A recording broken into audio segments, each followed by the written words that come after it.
1008 श्री आदिनाथ भगवान की, चैतन्य चमत्कारी चिंतामणि श्री पार्श्वनाथ भगवान की, वर्तमान शासन नायक वर्धमान महावीर स्वामी भगवान की, परम पूज्य श्रवण कुल तिलक प्रातः स्मरणीय संत शिरोमणि आचार्य भगवान श्री विद्यासागर जी महाराज की, परम पूज्य गुणायतन प्रणेता प्रखर वक्ता भावना योग प्रवर्तक शंका समाधान प्रवर्तक गुरुवर श्री प्रमाण सागर जी महाराज की, मुनिवर श्री संधान सागर जी महाराज की, समस्त मुनि संघ की।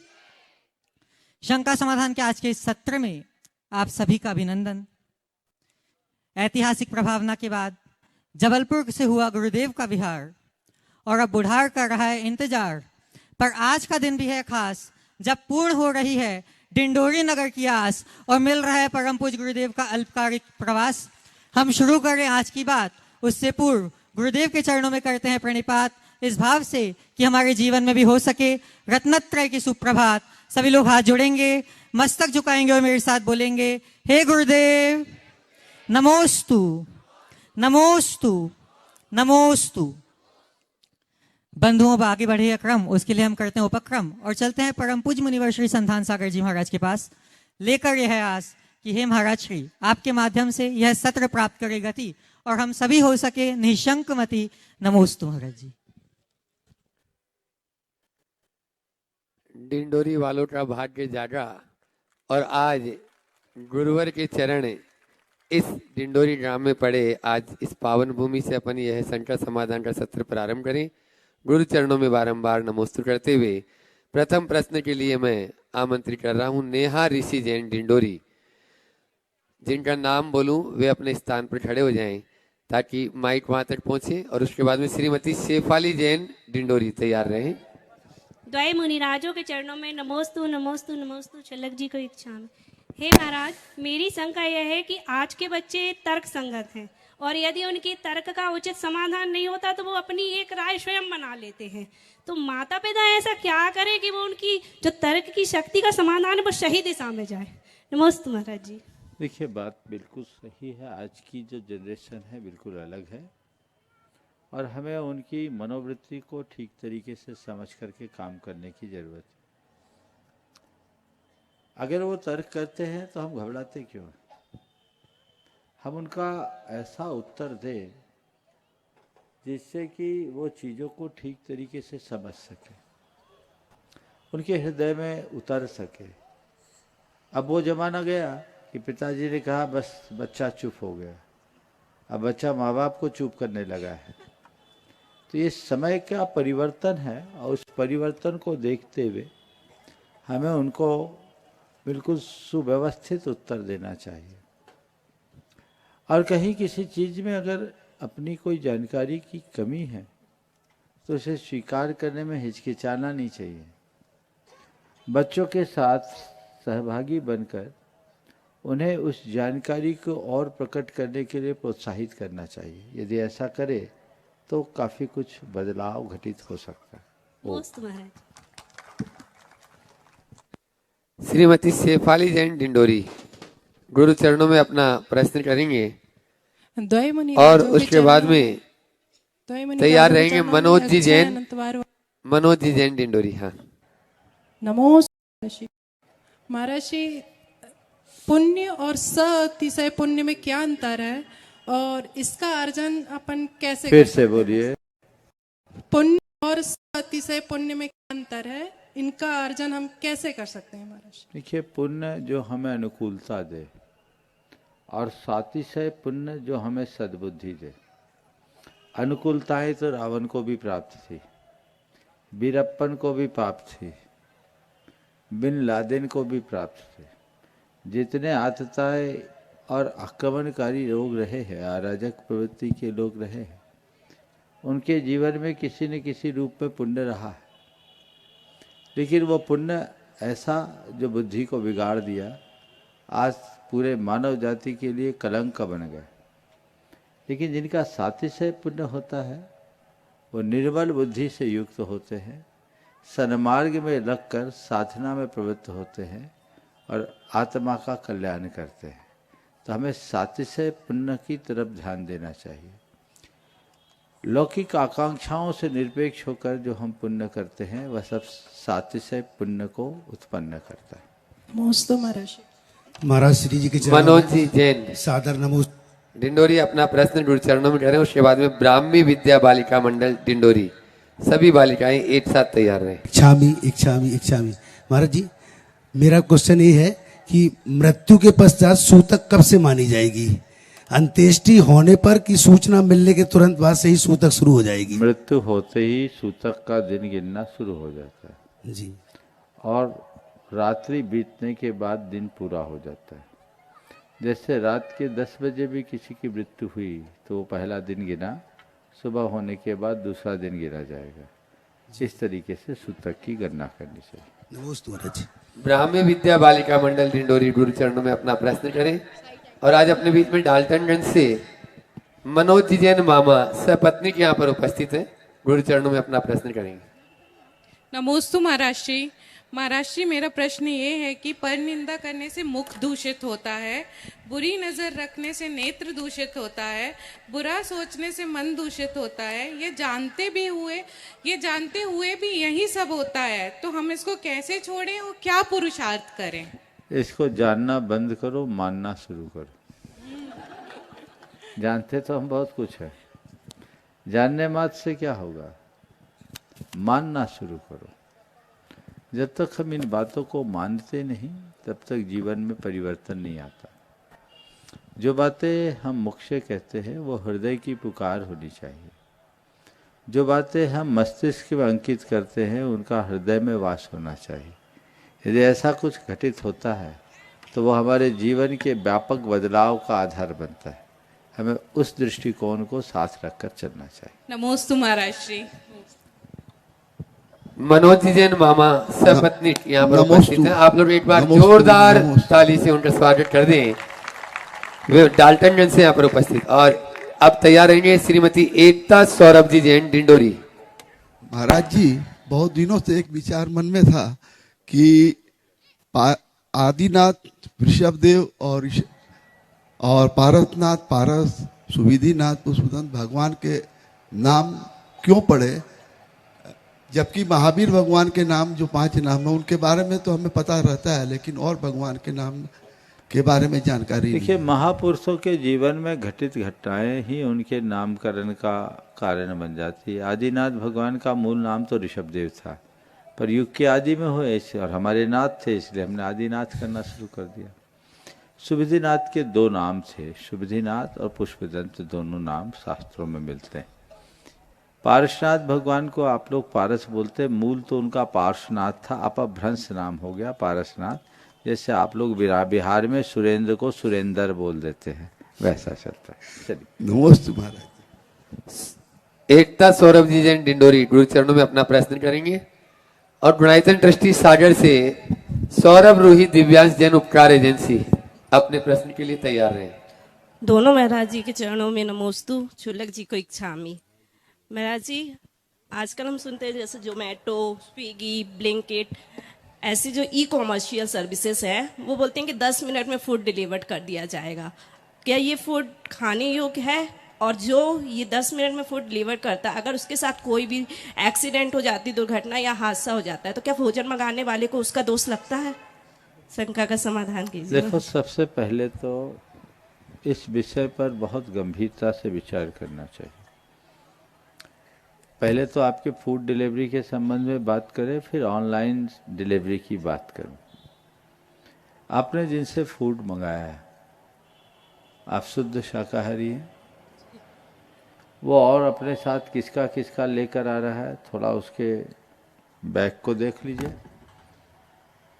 खाने की बात तो दूर है, छूने की भी बात इच्छा नहीं होगी, और यथार्थ वो छूने लायक भी नहीं। जिन कंपनियों से आप भोजन मंगा रहे हैं वो क्या बनाती है, कहाँ वेज नॉन वेज, जहाँ दोनों चीज़ें होती, उस वस्तु को खाने में वो सदोष है, उसे तो खाने की बात सोचनी भी नहीं चाहिए, नहीं मंगाना चाहिए। आपने इसका दूसरा पहलू उजागर किया कि जो अगर एक्सीडेंट हो जाए तो उसका दोष मंगाने वाले को नहीं लगेगा, निश्चित लगेगा। एक्सीडेंट एक नकारात्मक सोच है, पर यह भी एक संभावना है। लेकिन हमें अपने अंदर की संवेदना को जागृत करना चाहिए कि ये जो हम मंगा रहे हैं वो हमारे उसूल के विरुद्ध है। वेज नॉन वेज इकट्ठा जो करता है उसके साथ हम क्यों ले, ये दूसरा पहलू। तीसरी बात, आजकल जो ऑनलाइन चीज़ें आप लोग मंगाने लगे हैं, इससे कितने लोगों का रोजगार जा रहा है। कुछ कंपनियां ही सारी मोटी कमाई खा रही। दिनों दिन जिस तरीके से ऑनलाइन का व्यापार बढ़ रहा है, आने वाले दिनों में तो सारे दुकानदार बेरोजगार हो जाएंगे। कुछ कंपनियां ही सारा कुछ करेगी और आपके बच्चे डिलीवरी बॉय बन करके रहने को बुयास हो जाएंगे, वो भी कितने रहेंगे। आप साग सब्जी जैसी चीज भी ऑनलाइन मंगाना पसंद करते हो। अरे भारत की संस्कृति प्रेम और परस्परता की संस्कृति है। हम केवल अपनी बात नहीं सोचते हैं, अपने साथ औरों की भी बातें सोचते हैं। तो औरों की बातें सोचिए, अगर हम चलते तो उससे कहीं से चल के लीजिए, उससे आपका चलना भी हो जाता है। ऐसे भी कहते हैं 10,000 स्टेप रोज चलना चाहिए, चलना हो जाता है, सामने वाले से मिलना हो जाता है और आपके थोड़े प्रयास से कई का परिवार पलता है। तो लोगों को प्रण लेना चाहिए कि हम ऑनलाइन वही चीज़ें मंगाएंगे जो प्रत्यक्ष रूप से उपलब्ध ना हो। थोड़ा महंगा भी सही, हमें क्या फर्क पड़ता है, हमारे 2 रुपए ज़्यादा लगेंगे लेकिन 1-2 परिवार का पेट भरता है, तो इससे अच्छी बात क्या है, इसमें क्या बुराई। अंदर ऐसी भावना और उदारता होनी चाहिए और इसका प्रचार होना चाहिए। खासकर युवाओं को मैं कहना चाहता हूँ, युवा वर्ग में ये बीमारी ज़्यादा है, वो ऑनलाइन की तरफ ज़्यादा रुझान रख रहा है। ये बिल्कुल ठीक नहीं है। हमें इन प्रवृत्तियों पर पूरी तरह अंकुश रखना चाहिए। अब तो छोटे छोटे शहरों और गाँवों में भी ये व्यवस्थाएं हो गई।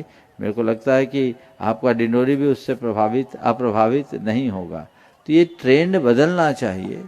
हमारा देश बहुत बड़ा देश है, 140 करोड़ जनता यहाँ निवास करती है। उन सब के साथ इन चीज़ों को मिला करके करने में ही लाभ होगा। हमें इनका ध्यान रखना चाहिए। सागर से उपकार एजेंसी परिवार सौरभ रोहित दिव्यांश जैन गुणायतन ट्रस्टी गुरु चरणों में अपना प्रश्न रखा। और आज अपने बीच में आप सबके चहेते विधायक और पूर्व कैबिनेट मंत्री डिंडोरी श्री ओंकार सिंह जी मरकाम, वे अपनी बात गुरु चरणों में अपना प्रश्न करेंगे। सकल दिगंबर जैन समाज सागर और उपकार परिवार की ओर से सादर नमोस्तु नमोस्तु नमोस्तु। महाराज श्री, हमारा एक मन है, क्या किसी मनोकामना या शर्त के साथ दान देना सही है या उसमें कोई दोष लगता है, या कार्य होने के बाद दान देना ही उचित होता है? देखो, दान देना अच्छा कर्म है।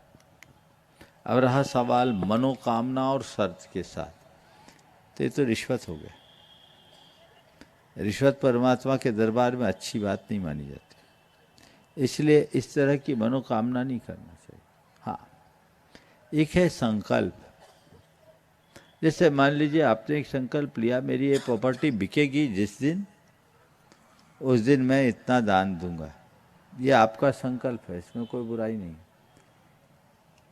मेरे बेटे की शादी होने के बाद मैं ये काम करूंगा, ये संकल्प है। लेकिन मेरे बेटे की शादी हो जाए इसलिए मैं ये करूं, ये मनोकामना है। मेरी जमीन बिक जाए इसलिए मैं ये दान करूं, ये मनोकामना है। ऐसा मत करो। संकल्प करना अलग चीज है और मन्नत मनाना अलग चीज है। नमोस्तु महाराज, नमोस्तु। अपने बीच में आप सबके चहेते विधायक पूर्व कैबिनेट मंत्री ओंकार सिंह जी मरकाम गुरु चरणों में अपना प्रश्न कर रहे हैं और तैयार रहेंगे गुणायतन ट्रस्टी डॉक्टर सुनील जी जैन, पूर्व जिला अध्यक्ष भारतीय जनता पार्टी। गुरुदेव के श्री चरणों को मैं प्रणाम करता हूं। डिंडोरी के पवित्र माटी पर आपका पदार्पण हुआ, मैं हृदय की गहराइयों से आपका अभिनंदन करता हूं, प्रणाम करता हूं। गुरुदेव जी, मेरे मन में जो शंका है वह यह है कि हम मानव समाज के जीवन में सुख समृद्धि उन्नति के लिए विभिन्न राजनीतिक लोग और हमारे धार्मिक प्रयास होते हैं। धर्म में भी अनेक धर्म हैं जो कहते हैं मेरा धर्म बड़ा है, मेरा धर्म बड़ा है, मेरा धर्म बड़ा है, और यही कहते कहते दुनिया में संघर्ष चल रहा है। लाखों बेगुनाहों का जीवन जा रहा है।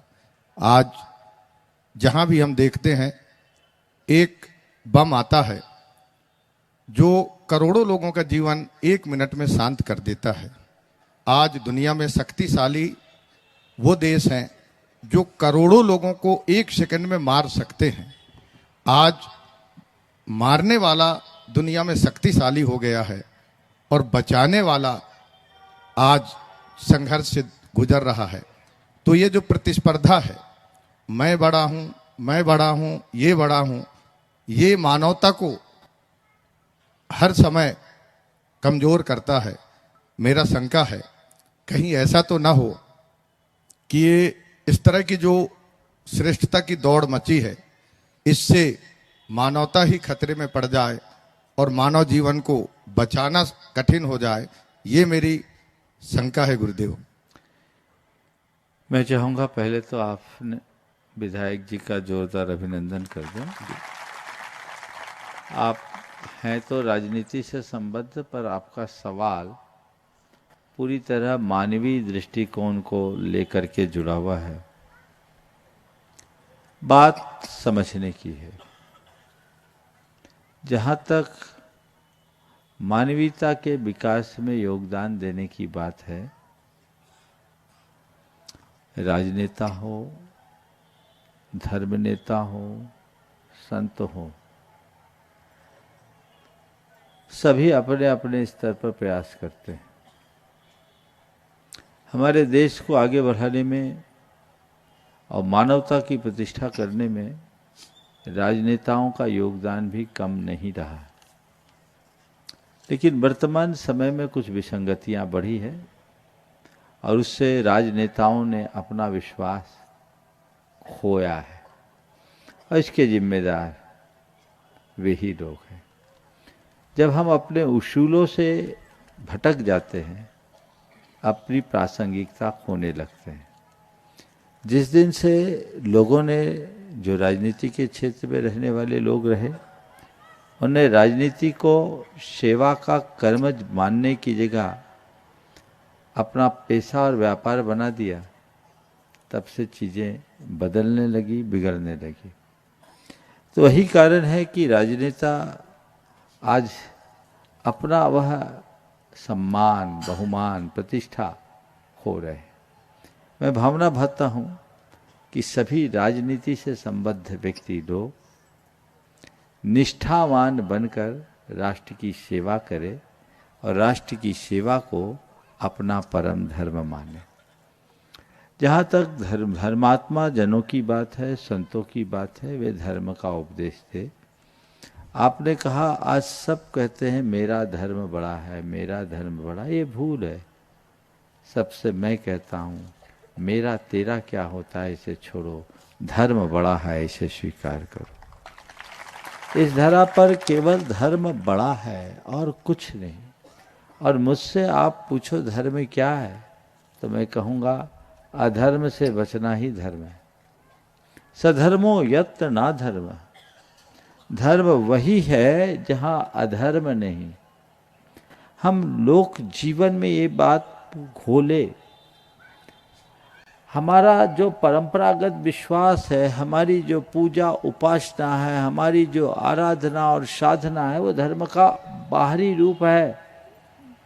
असली धर्म तो अधर्म से बचना है। हिंसा अधर्म है, क्रूरता अधर्म है, कटुता और कलुषता अधर्म है, द्वेष और दर्प अधर्म है। उससे अपने आप को बचाएं। जब तक हम ऐसे अधर्म से ग्रसित रहेंगे, हमारा जीवन सुखी नहीं होगा। अपने जीवन को सुखी बनाना चाहते हो तो इस अधर्म से अपने आप को मुक्त करें। उसके लिए हमें वैसा प्रयास करने की आवश्यकता है। तो हम अपने जीवन को अधर्म से किस भांति मुक्त कर सकें, ये हमारा प्रयास होना चाहिए। बात सही है कि आज शक्ति के बल पर संप्रभुता को स्थापित करने का प्रयत्न किया जा रहा है। शक्तिवान अपना साम्राज्य बढ़ा रहे हैं और निष्ठावान अलग थलग दिखाई पड़ते हैं।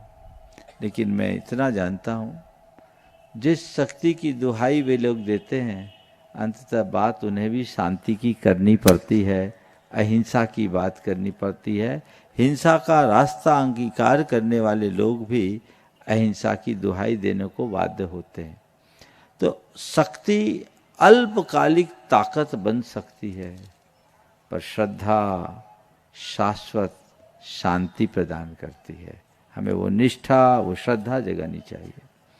इसके लिए पूरे विश्व में एक अलग जगाने की जरूरत है, वह है जियो और जीने दो। जियो और जीने दो का भाव हर व्यक्ति के हृदय में जगाए। जैन धर्म का मूल मंत्र ही है। और ये तब होगा जब हम प्राणी मात्र के हृदय में संवेदना प्रकट करें। आज के इस बदलते दौर में सबसे ज्यादा प्रभावित यदि कुछ हुआ है तो वह मनुष्य की संवेदनहीनता बढ़ी है। संवेदना दिनों दिन क्षीण हो रही, हमें उसे उद्घाटित करने की जरूरत है, उसे बढ़ाने की जरूरत है। और अंदर की संवेदना तभी बढ़ेगी जब हम अस्तित्व मूलक जीवन जिएंगे, अपनी तरह औरों के अस्तित्व को स्वीकार करें। जैसे मेरी आत्मा है वैसे संसार के अन्य प्राणियों की भी आत्मा है। जैसे मैं जीना चाहता हूं वैसे सब प्राणी जीना चाहते हैं। जैसे मैं मरना नहीं चाहता वैसे संसार का कोई प्राणी मरना नहीं चाहता। मैं जब किसी को जीवन दे नहीं सकता तो मैं जीवन ले कैसे सकता। इसलिए मेरा ये कर्तव्य है, मैं खुद जीऊं, औरों को जीने दूं। आत्मसाम्य की भावना को विकसित कीजिए, यही सच्चा अध्यात्म है। जिसकी जो मान्यता है, जिसकी जैसी श्रद्धा है, जिसका परंपरागत जैसा विश्वास है, वो पूजा पाठ वैसा करे। लेकिन आत्मसत्ता की दृष्टि से तो सब एक है, उसे पहचाने, सबकी आत्मा का सत्कार करना सीखे। धर्म का असली रूप यही। बहुत बहुत आशीर्वाद। नमस्ते गुरुदेव। गुणायतन ट्रस्टी डॉक्टर सुनील जी जैन, पूर्व जिलाध्यक्ष भारतीय बीजेपी, वे अपना प्रश्न गुरु चरणों में कर रहे हैं। और उसके बाद में पाठशाला की सभी शिक्षिकाएं एक साथ जो बच्चों में संस्कार बढ़ती हैं, एक प्रश्न करेंगी। उसके बाद में पाठशाला के बच्चे तैयार रहेंगे। मुनि संघ के चरणों में बारंबार नमोस्तु। भगवंत, हमने सुना है शाश्वत सुख और शाश्वत शांति इस संसार से तर जाने पर ही प्राप्त होगी, संसार से पार हो जाने पर ही प्राप्त होगी। आचार्य भगवंत श्री विद्यासागर जी महाराज का एक सुवाच हम लोग अक्सर सुनते हैं, तुम भीतर जाओ तो तुम भी तर जाओ। आचार्य भगवंत, अंततः हम सब इस संसार से पार होना चाहते हैं, शाश्वत सुख और शांति को प्राप्त करना चाहते हैं। कृपया हमें बताएं कि हम अपने भीतर कैसे प्रविष्ट होवें। बहुत अच्छा सवाल है। आत्मा का आत्मा से केंद्रीकरण किए बिना सच्चे अर्थों में हम अपनी चेतना का उत्थान नहीं कर सकते। गुरुदेव का ये बहुत अच्छा सुवाच है, तुम भीतर जाओ, तुम भी सम, तुम भी तर जाओ। भीतर जाने के लिए कुछ नहीं करना है, बहिर्मुखता को बंद करना है, अपने आप की ओर लौटना है। हम बाहर भटक रहे हैं, हम अपने इंद्रियों और मन के माध्यम से संसार की तरफ देख रहे हैं। उन सब से मुक्त होकर के अपनी तरफ आए। इसके लिए एक बार मैंने गुरुदेव से पूछा, उन्होंने एक बहुत अच्छी बात कही। उन्होंने कहा कि बस जब भी तुम्हारे दृष्टि पथ में कुछ आए तो एक ही बात दिमाग में रखो, जो दिख रहा है वो मैं नहीं, जो देख रहा है वो मैं हूँ। जो दिख रहा है वो मैं नहीं हूँ, जो देख रहा है वो मैं हूँ। बस देखने वाले को मुझे देखना है। एक बात। दूसरी बात अपने अभ्यास में ला सकते हैं, अपनी अंतर्मुखता को बढ़ाने के लिए बड़ा उपयोगी है, और ये कि आप साक्षी भाव से जीने का अभ्यास करें। घटनाओं और प्रसंगों को देखिए, जानिए, पर उसमें बहिए मत। सहज भाव से उसके दृष्टा बनिए, उससे अप्रभावित रहने की क्षमता विकसित कर दीजिए। तो वो हमारे स्थिरता का सबल आधार बने। नमोस्तु भगवत, नमोस्तु भगवत, नमोस्तु भगवत। डिंडोरी पाठशाला की सभी शिक्षिकाएं गुरु चरणों में अपना प्रश्न कर रही हैं और बच्चे थोड़ा पहले से तैयार रहते, बच्चों को दे दो पहले, हाँ वही दो। बच्चे अपना प्रश्न कर रहे हैं, तब तक शिक्षिकाएं तैयार हो जाए। नमोस्तु महाराज जी, नमोस्तु महाराज जी। हमारा प्रश्न यह है कि हम अपने जीवन में सफल और सहज कैसे बनाए हैं, बन सकते हैं। सफल और सहज कैसे बन सकते हैं? पहले तो ये सवाल बताओ बेटा, ये सवाल तुमको किसने दिया? सच सच बोलना। तुम्हारे मन का सवाल है कि किसी ने तुम्हें दिया था? पाठशाला की ताई ने। ताई ने? तुम ताई जी से मैं कहूँगा बच्चों को खुद खुलने दो। मुझे दिख गया ये सवाल बच्चे का है ही नहीं। अब बेटा उस सवाल को एक तरफ रखो और तुम्हारे मन में कोई सवाल है तो पूछो, अपना सवाल पूछो। उधार के सवाल में उधार नहीं होता, वही सवाल करो जो मन में उठता है तुम्हारे मन में कोई सवाल? नहीं तो अपने किसी साथी को दो। और कोई को पूछना है? हाँ। नमोस्तु महाराज जी, नमोस्तु। हाँ महाराज जी, पाप और पुण्य में क्या अंतर है? ये सवाल है ना। अब बताओ, तुमको कोई गाली देगा तुमको अच्छा लगेगा? नहीं। और कोई तुम्हारी सेवा करेगा तुमको अच्छा लगेगा? हाँ। तो जो अच्छा न लगे वो पाप है और जो अच्छा लगे वो पुण्य। समझ गया? पाठशाला की शिक्षिकाएं गुरु चरणों में अपना प्रश्न करें और उसके बाद में तैयार रहेंगे अखिलेश जी जैन सीए। मुनिदेव के चरणों में बारंबार नमोस्तु नमोस्तु नमोस्तु। छुल्लक जी के चरणों में इच्छामी इच्छामी इच्छामी।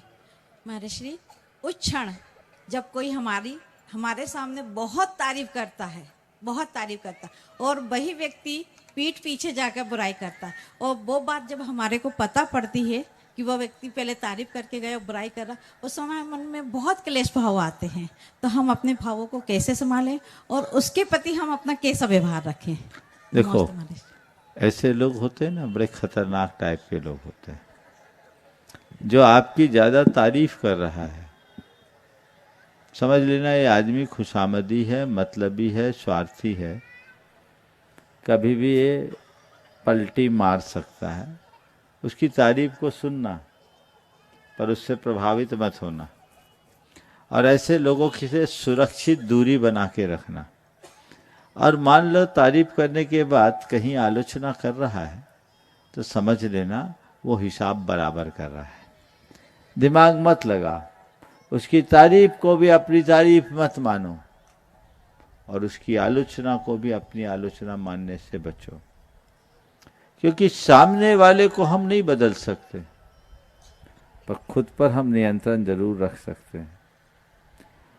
सामने वाला मेरी तारीफ ही करे ये मेरे हाथ में नहीं है, वो मुझ पर कोई टिप्पणी ना करे ये भी मेरे हाथ में नहीं है, पर कोई चाहे कैसी तारीफ या टिप्पणी क्यों ना करे, मैं अपनी स्थिरता बनाए रखूं ये तो मेरे हाथ में है ना। तो हमें क्या करना है? उसे संभालो जो अपने हाथ में है, उसकी तरफ क्यों देखते हैं जो हमारे हाथ में ही नहीं? दृष्टिकोण ऐसा रखें। मुनिदेव के चरणों में नमोस्तु। अखिलेश जी जैन सीए अभी समय, और उसके बाद में तैयार रहेंगे दूसरा नंबर आदिनाथ महिला मंडल। तैयार रहें।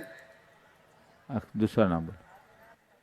अच्छा हाँ, आदिनाथ महिला मंडल। और तब तक यहाँ माइक मंच पर दे दें आपके नगर गौरव ब्रह्मचारिणी अलका दीदी डिंडोरी, वे अपना प्रश्न गुरु चरणों में कर रही है।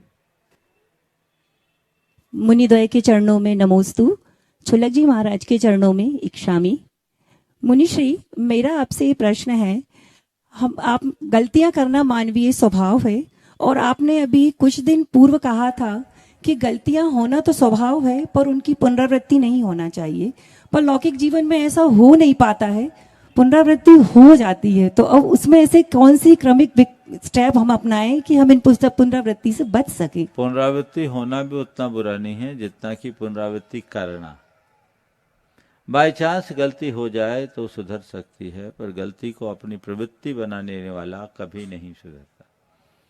कोशिश करो गलती हो ना, उसके बाद गलती को दोहराऊं नहीं, दोहरा लूं तो उस पर गर्व न करो, उसके प्रति आलस न करो, उसको दूर करने के लिए सतत कटिबद्ध रहूं।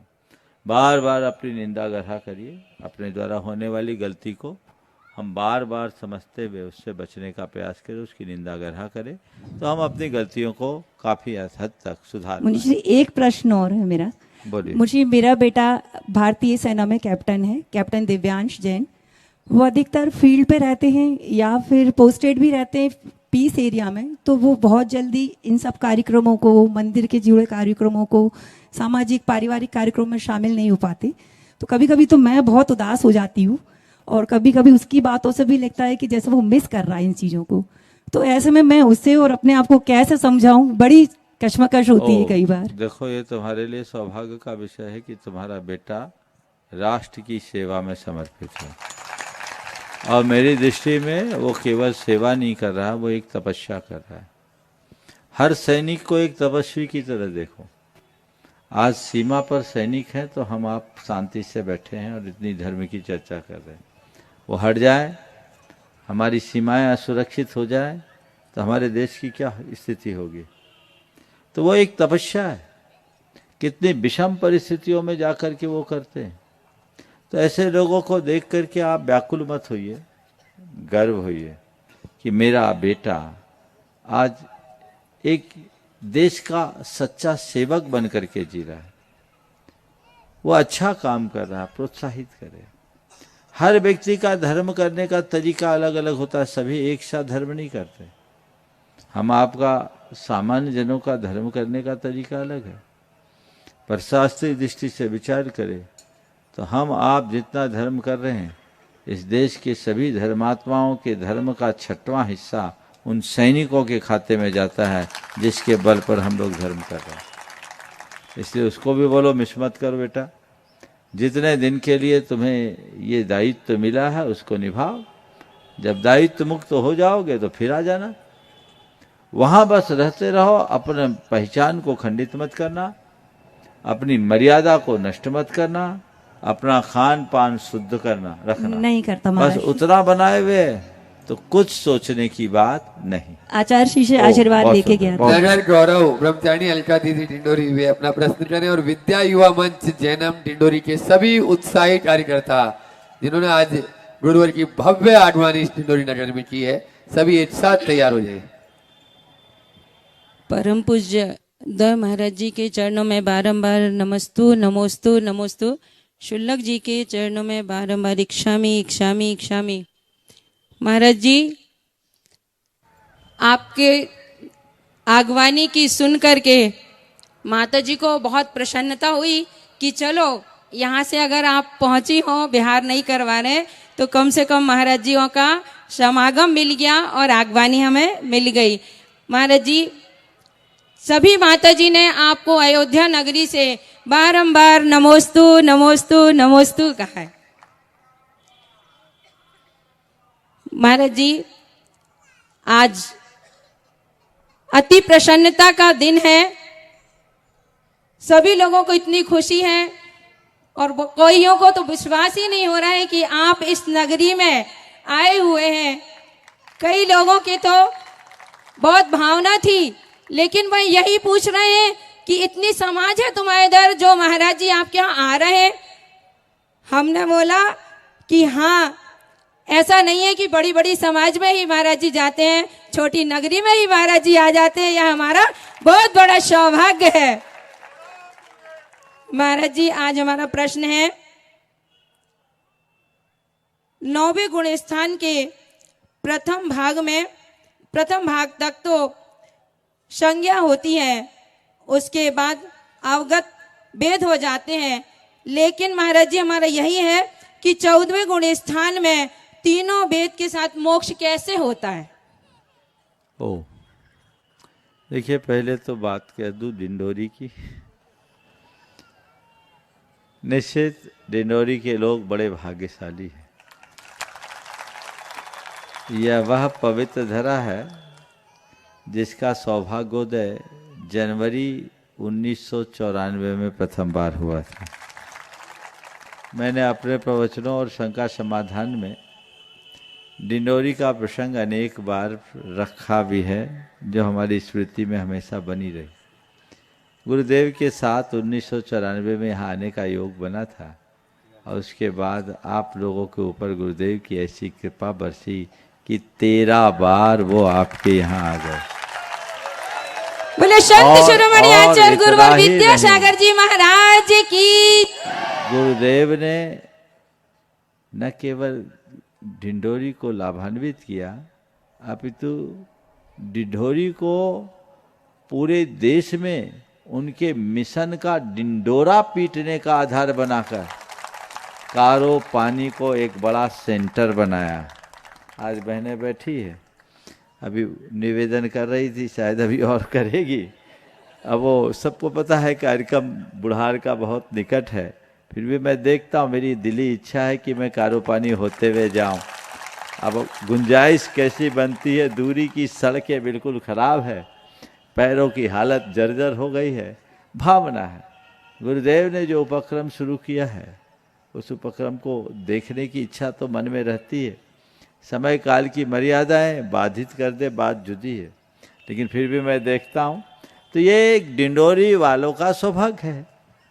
हमारे लिए रास्ता सीधा भी था, सुविधाप्रद भी था, पास भी था, पर हमने सोचा चलो भाई, हिसाब लगाया तो लगा कि थोड़ा सा घूमना पड़ेगा, पर एक टाइम तो डिंडोरी वाले को मिल ही सकता है। 30 साल के बाद आज आने का योग बना है। डिंडोरी के कुछ परिवार तो लगभग नियमित बने रहे और फिर आपने अपना वकील बहुत तगड़ा खड़ा कर लिया। हमारे छिल्लक महाराज ये बोले ये लोग यहाँ आए थे और आप लोगों ने इन लोगों की जो सेवा की थी इसकी चर्चा ये लोग समय समय पर करते रहते हैं। तो मैं तो इनने मुझसे कुछ कहा नहीं, मैं निकल रहा था और ये किसी से बात कर रहे थे।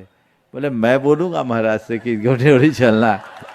मैंने कहा चिंता मत करो, तुम्हें वकालतनामा लगाने की ज़रूरत नहीं पड़ेगी, पहले ही मैंने सोच लिया।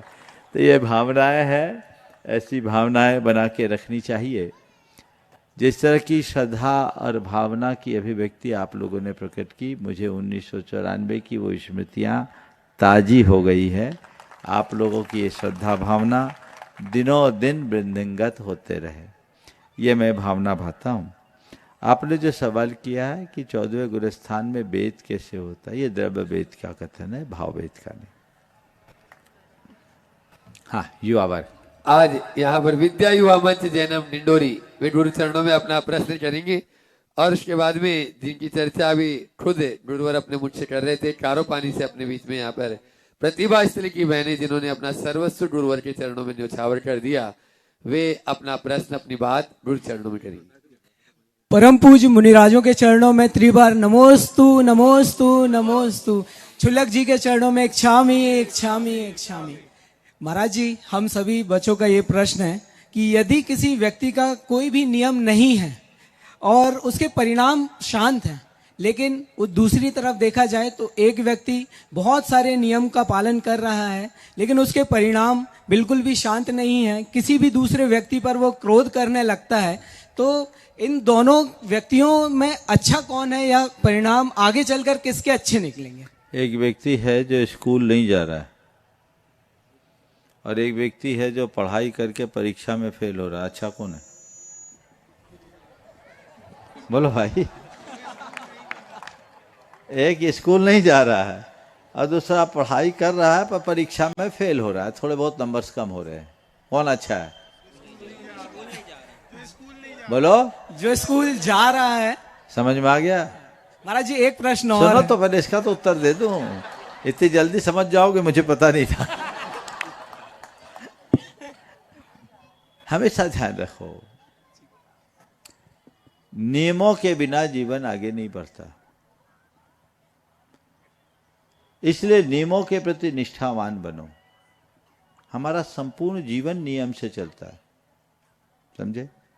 एक बार एक परिवार आया,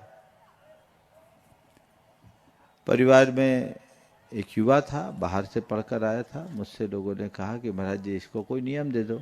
अमूमन मैं किसी को नियम देता नहीं। मैं जैसे उसकी तरफ मुखातिब हुआ तो उसने छूटते ही कहा, महाराज मेरा नियमों में कोई विश्वास नहीं। मैंने कहा अच्छी बात है, क्या करते हो? पढ़ कर के आया हूँ। खेलते हो? बोले हाँ खेलता हूँ। क्या खेलते हो? बोले क्रिकेट खेलता हूँ। बोले क्रिकेट में क्या होता है? बोला महाराज जी 2 टीमें होती है, एक फील्डिंग करती है, एक बल्लेबाजी करती है, एक ग्राउंड होता है। बोले उसमें क्या होता है? बोले दोनों टीमों में 11 प्लेयर्स रहते हैं। क्या होता है? कहीं भी मैदान में कोई भी कहीं गेंद फेंकता रहता, कहीं बल्ला घूम। नहीं महाराज, उसके कुछ रूल्स होते हैं। एक क्रीज होती है, विकेट होता है, बॉलर अपने पॉइंट से बॉल फेंकता है, बैट्समैन अपने क्रीज पर खड़े होकर के बल्लेबाजी करता है, उसकी बाउंड्री होती है। कहीं भी कुछ नहीं करते। बोले क्यों, ऐसा क्यों होता है? बोले महाराज ये रूल है। बोले सब हटा दो तो। बोले ये रूल हटा देंगे तो क्रिकेट का मजा ही खत्म हो जाएगा। तो तुम सारे रूल्स को फॉलो करते? बोले हाँ महाराज मैं सारे रूल्स को फॉलो करता हूँ। तो मैंने कहा अभी तुमने कहा मेरा कोई रूल्स पर कोई विश्वास नहीं है और अब कह रहे हो कि मैं रूल्स को फॉलो करता हूँ।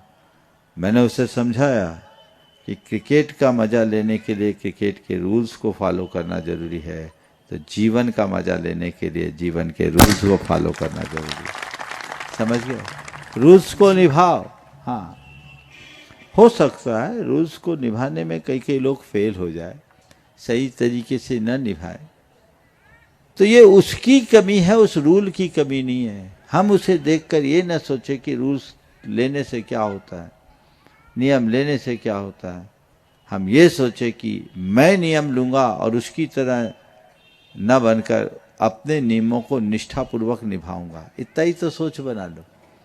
तो आदर्श वो नहीं जो पढ़ाई नहीं कर रहा है, आदर्श वो है जो परीक्षा दे रहा है। और हमें परम आदर्श बनना है, परीक्षा दे के पास होने का, पास होकर, और पास ही नहीं होना है, पूरी तरह डिस्टिंक्शन के साथ मेरिट में आना है। ये प्रयास करो।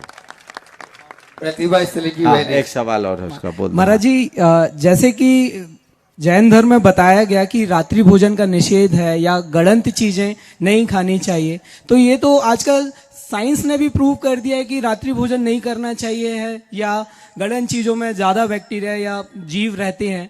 लेकिन जैसे धर्म में ये भी बताया गया है कि एक जीव 84 लाख योनियों तक घूमता रहता है, उसके बाद उसको उसके परिणामों से मनुष्य धर्म मिलता है, फिर वो तप करके आगे बढ़ता है। लेकिन साइंस तो ये बोलता है महाराज जी की एक बार मृत्यु हो गई तो वहां बस खत्म। तो हम साइंस को और धर्म को कैसे बैलेंस करें, या क्या माने क्या नहीं माने महाराज जी? अल्बर्ट आइंस्टीन का नाम सुना? जी। कौन था? साइंटिस्ट था। सुपर साइंटिस्ट था जी। उसने अपने जीवन के अंतिम दिनों में एक इंटरव्यू दिया, पढ़ा है? नहीं। उससे पूछा गया कि आपने जीवन में बड़ी बड़ी खोज की, क्या आपकी कोई और खोज बाकी है? तो उन्होंने कहा हाँ, मेरे मन में एक खोज बाकी रह गई और मुझे लगता है उस खोज के अभाव में मेरी सारी खोजें अधूरी। सबके सब लोग हैरान रह गए कि ऐसी कौन सी खोज है जिसके आगे सारी खोजें अधूरी रह गई। तो आइंस्टीन ने कहा था कि जिस चेतना के बल पर मैंने सारी दुनिया की खोजें की, उस खोज कराने वाले की खोज अभी बाकी रह गई है, मुझे वो खोजना है। समझ गए? तो वैज्ञानिकों ने आत्मा के अस्तित्व को स्वीकार भले नहीं पाए, पर नकारने की शक्ति नहीं रही। समझ गए? तो विज्ञान बाहर की जगत की बात करता है, पदार्थ के जगत की बात करता है, उसे वहीं तक रहने दो, वो उसके पहुंच से बाहर की बात है। धर्म श्रद्धा का विषय है, हम श्रद्धा के साथ स्वीकार करें और जीवन को आगे बढ़ाने की कोशिश करें। हम कहीं से टपक कर नहीं आए हैं, जिसका आगा पीछा नहीं उसका बीच भी नहीं होता। समझ गए? इसलिए हमारा बीच है तो समझना हमारा आगा भी है और पीछा भी। जिन्होंने कर्तव्य को ही दीक्षा के रूप में अंगीकार कर लिया, प्रतिभा स्थली की ऐसी बहनें कारो पानी से वे अपनी बात, अपना प्रश्न गुरु चरणों कर रहे हैं, और उसके बाद में प्रफुल्ल जी मीणा डिंडोरी तैयार रहेंगे।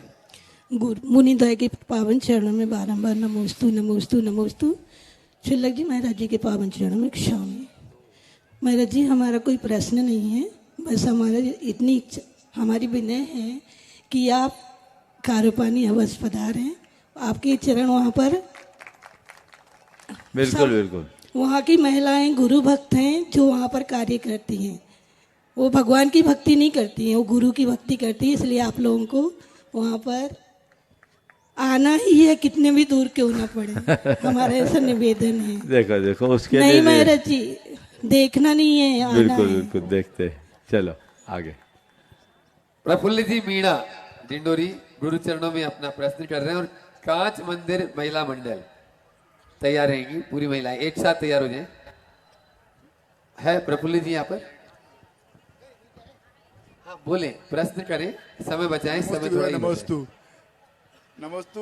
मेरा वैसे तो कोई शंका नहीं है, आपकी रोज शंका समा सुनता हूँ। मेरी शंका अपने आप समस्याएं दूर हो जाती हैं, बस आपका आशीर्वाद चाहिए।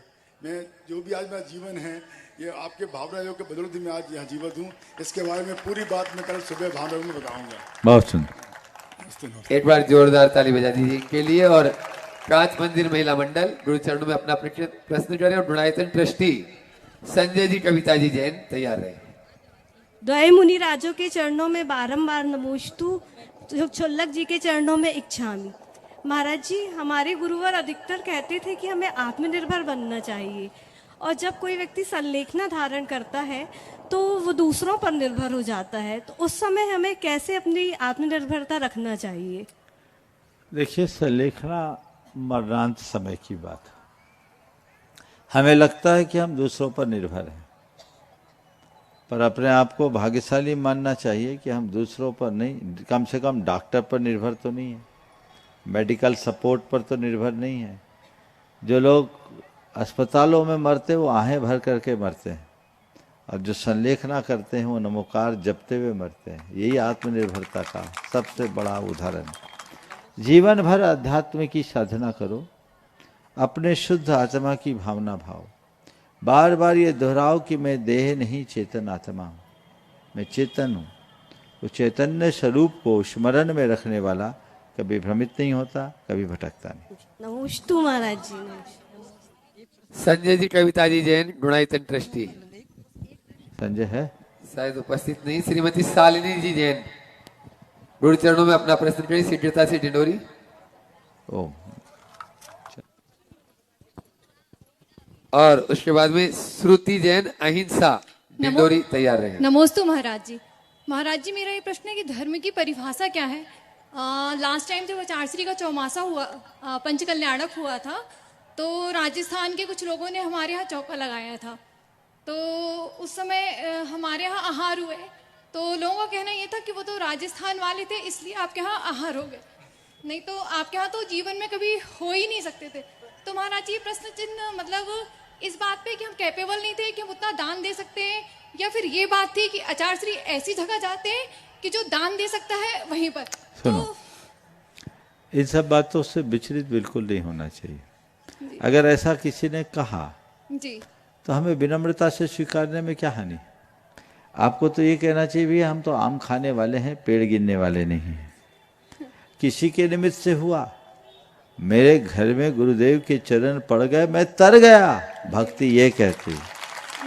हम अपना ईगो क्यों ला रहे कि गुरुदेव मेरे घर में मेरे ही निमित्त से आइए, मेरा ईगो बोल रहा है, मैं नहीं बोल रहा हूँ, भक्ति नहीं बोल रही। इसको हटाओ, मन में कभी आने मत दो। अरे किसी के निमित्त से आए तो मेरा जीवन तो तर गया, मैं कृतार्थ हो गया।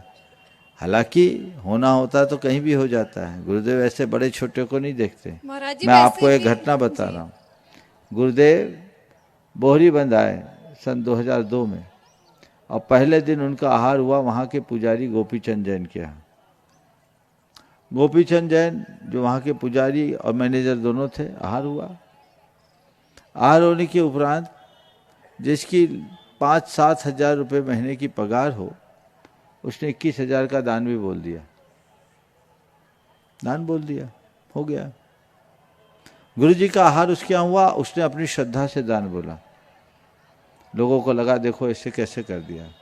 2003 में जब हमारा चातुर्मास हुआ तो उस पुजारी ने बोला, बोले महाराज जी हमने कहा दो गुरु जी ने हमारा सब काम करवा दो।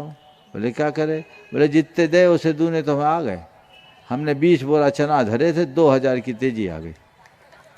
21 दे 40 आ गए। हमने कहा दो। तो कहने का आशय यह है कि ये सब भावना का विषय है, भावना के अनुसार कार्य होते हैं। कभी मन में ये सब विकल्प नहीं लाना चाहिए, पहली बात, और लोगों को ऐसे विकल्प उत्पन्न कराना नहीं चाहिए, ये दूसरी बात। दोनों बातों को ध्यान में रख करके चलेंगे तो चीज़ें अच्छी हो जाएगी। इन सब चीज़ों में सोचने का कोई सार नहीं है। हाँ, संजय सवाल करेंगे। कल आप लोगों ने प्रातःकाल ये लाभ मिला है, कल प्रातःकाल भावना योग का निवेदन किया है। 7:30 बजे से भावना योग का कार्यक्रम इसी स्थान पर आपने रखा, यहीं रखा है ना? यहीं है। बस उसमें कोशिश कीजिए भावना योग को जैनों का योग ना बनाए, इसे जन जन तक करें। विधायक जी भी अगर आए तो लाभ ले सकेंगे, अगर सुबह जल्दी उठ पाए तो। 7:30 बजे का ये समय है। तन को स्वस्थ, मन को मस्त और चेतना को प्रशस्त बनाने का अभिनव प्रयोग है। इसे एक धार्मिक क्रिया के रूप में कहते न देखें, इसे अपने जीवन के रूपांतरण के प्रयोग के रूप में देखें तो जरूर लाभान्वित होंगे। कल सभी लोग 7:30 बजे इसका लाभ लेंगे। संजय जी। महर्षि नमोस्तु नमोस्तु नमोस्तु। महर्षि पंच कल्याणक प्रतिष्ठा भगवान बनाने की होती है, तो आम श्रावक को उस समय क्या लाभ लेना चाहिए? पंच कल्याणक के एक ही उद्देश्य होता है कि भगवान का प्रतिष्ठा हो रही है, आम पब्लिक उसका लाभ किस तरह से ले? क्योंकि सामान्य तौर पे पैसे कलेक्शन का भी एक साधन मान लिया गया है पंच कल्याणक को। ये गलत दृष्टिकोण है, बनियाई सोच है। विशुद्ध भावनात्मक रूप से पंच कल्याणक होना चाहिए। पंच कल्याणक में 2 तरह की दृष्टि होनी चाहिए। एक तो हमारा अनुष्ठान और दूसरा उसकी आध्यात्मिक प्रेरणा। अनुष्ठान में पूर्ण विशुद्धि होनी चाहिए, क्योंकि हम सामान्य कार्य करने नहीं जा रहे हैं, हम बहुत बड़ा अनुष्ठान कर रहे हैं जो पाषाण को परमात्मा बन रहा है। और उसकी आध्यात्मिक प्रेरणा जो जीवन दर्शन है, कैसे एक पाषाण भगवान बनता है। आत्मा से परमात्मा बनने की संपूर्ण जीवन यात्रा का बोध हमें पंच कल्याणक से मिल सकता है। अगर हमने उसे ठीक तरीके से समझा तो हमारे सम्यक दर्शन का कारण बन सकता है।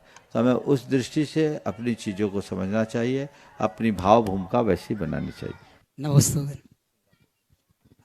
और अपने बीच में सिंगापुर से आज प्रमोद जी बज सपरिवार, मोक्ष बज, जो गुरु चरणों में ही अपना जन्मदिन मनाने यहाँ पर हर प्रतिवर्ष आते हैं, वो अमरकंटक दर्शन के लिए गए और अभी आ गए। जल्दी आ जाए, थोड़ा सा समय कम बचा है। हाँ, प्रमोद जी, मोक्ष जी बज सपरिवार, नमस्ते महाराज जी। आ जाए। और हाँ बोलो जल्दी। नमस्ते महाराज जी। महाराज जी के चरणों में नमोस्तु नमोस्तु नमोस्तु। शूलक जी के चरणों में इच्छा में। महाराज जी, हमारा एक प्रश्न है कि अभी जैसे शादियों का सीजन भी चल रहा है, तो एक नॉर्मल शादी और एक चक्रवर्ती विवाह में क्या फ़र्क है? देखिए, सबसे अच्छा और शास्त्रीय जो तरीका है वो तो चक्रवर्ती विवाह का है। भगवान की साक्षी में किसी पवित्र स्थान में, मंदिर में आप विवाह कीजिए, विधि विधान के साथ विवाह कीजिए, पानी ग्रहण के संस्कार को पानी ग्रहण संस्कार के रूप में रखिए, अपव्यय से बचिए, व्यर्थ की बातों से बचिए, और जो कुछ करना है दान धर्म कर लीजिए, वो आपके लिए ज़्यादा उपयोगी होगा। सबसे आदर्श विवाह वही, शास्त्र यही बताते हैं। हाँ बोलिए, जल्दी बोलो। गुणायतन प्रणेता, शंका समाधान करता, मुनि श्री 108 प्रमाण सागर जी महामुनि राज के चरणों में मेरा कोटिशाह नमोस्तु नमोस्तु नमोस्तु। गुरुदेव, हाल ही में एक परीक्षा हुई थी, सरकारी परीक्षा, जिसमें मैं 0.4 मार्क्स से रह गई हूँ। और इस विफलता को मैं किस रूप में देखूं? कई बार गलत विचार भी आते हैं, तो कैसे अपना कॉन्फिडेंस रीगेन करें? बिल्कुल मत घबराओ, ये मत सोचो कि मेरा चयन नहीं हुआ, फिर देखेंगे। और किसी प्रतियोगी परीक्षा में पास होने वाला ही सफल है, बाकी सब विफल, ये धारणा गलत है। हमारे लिए हर प्रकार की संभावना है, हम उसमें प्रकट हो सकते हैं। समय हो गया, यहीं पर विराम। बोलिए अहिंसा परमो धर्म की। नमोस्तु नमोस्तु।